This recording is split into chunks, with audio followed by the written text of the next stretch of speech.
নীল, এই দেখো কি নিয়ে এসেছি তোমার জন্য। কি বলো তো এটা? কি?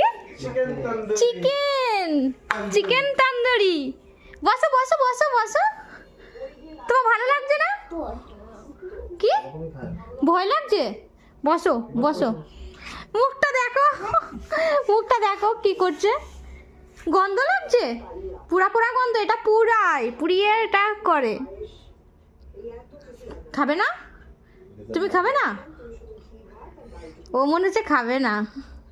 তুমি চিকেন খেতে ভালোবাসো, কিন্তু এরকম চিকেন খাইয়েছো কোনোদিন? এই প্রথম খাচ্ছ। দেখো, এই দেখো লেগ পিস। ওটাও লেগ পিস। ধরো, গরম আছে, মুখটা নিয়ে এসো।